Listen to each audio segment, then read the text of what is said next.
we funny TFO nyina good morning ba Attention TV so message say nani dey count dey pay Attention TV a the swene die mu a obe subscribe aba ye channel no so one say ma me Akua Donkor a oda eye Freedom Party anu ewu ye no woni delay e wo manso bi da dansa obo ade nyankopon eto nsa efre eye maami Akua Donkor na ewu we ni delay ntem na akoye nsem bebre na asa ka wo se delay kopa maami chewa nsawu sa so na yetiti se delay kopa a chew da dansa wa wu se si aso abusuafo se wo mo twen se delay so beba abepatcho na te se maami ni delay ntem nsem na aye nsem bebre te se ye dwene ho kra yentiase eye Prophet Fire Oja ono so de ne die abebom Prophet Fire Oja sem delay na ho ni sa no wonam kwa na ono mpo wato nsa fra ne pen bebre wonko ne enti a wonko ne se eye delay ankasa okita be ye fitaa won say ye won delay kita white witch a wode bon ho asafo yene eno nti na delay ube pie ni show no so no in sometimes delay bisa no enye obia na ama information enye obia na akohwe ba bi na ode enye obia na wabo ne panem ono akasa sunsun ekita no na ode hwe nipa abrabom di information na eno nti wo be tena wani ma na iso ono no pese wo control because wo mo kita wode ye adwuma no won say ye won kakra na ye Prophet Fire Oja epie mu one of the FM station ye granting interview in some no anode my yentie nemra odumi na nyende na odumi no okay odumi dada de na ba social media na nsanya nti me come say na me say 25 say politician bi wo omakuni dada ba mu date ombe ma na pie no okay omo deal with numbers you I see yes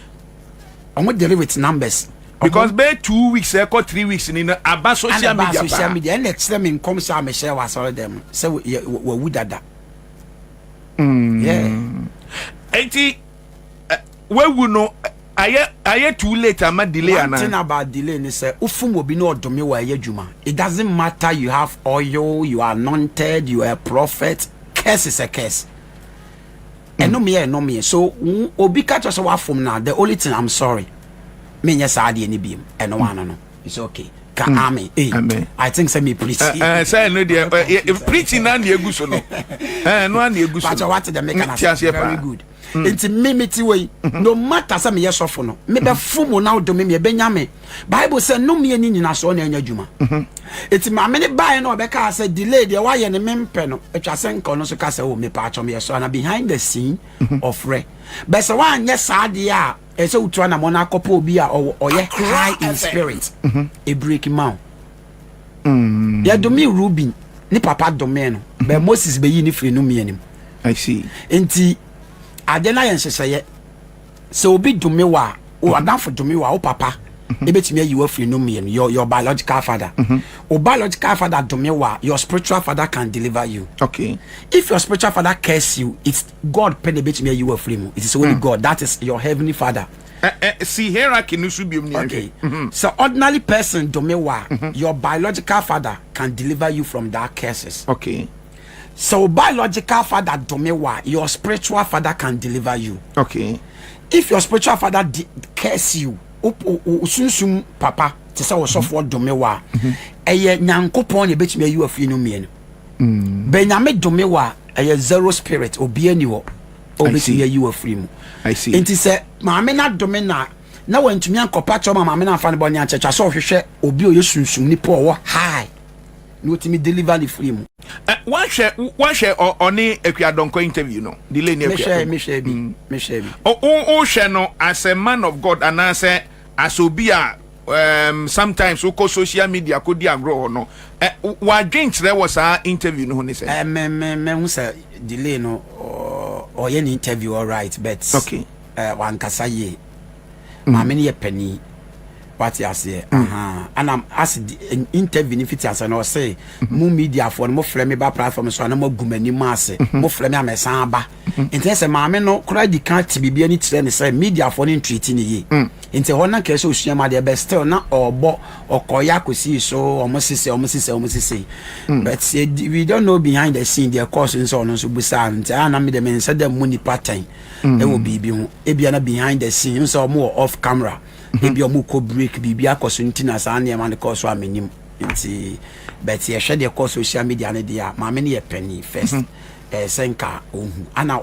we hu mpo no aba bonten say wa anye ni ye say opa ne chew maybe the case can never work but enye and say oni obi ye interview na me ko interview bi me pon ye me free page nso no me catch the woman me catch any pon me ko son country woman say oye crashing me man page so that sebi facha me because when you invite him say me mla page so o program so papa me too full car I drive from traffic mu e bia me obi bia me ye na me gina media no so life that so no busa unnecessary questions it's very bad. What you say me we na catch say if you are friend me say me ko bi mo di nipa be pa me che but me can say yeah but ana wasan abo ade no can say me question na busa no ehun hia yen ko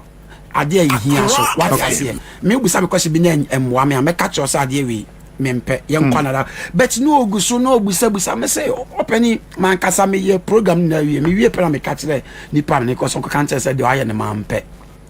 It doesn't sound well because internet never forget. Oh, when then some are making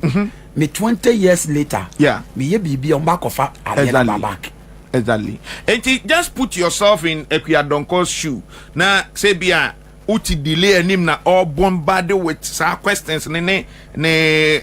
gestures na anka dia no be. Anka ya mea. Aye. Oh, media me free, but me no me mo be from any mon to for social media. So. Okay. Obe ya opa we no post fine.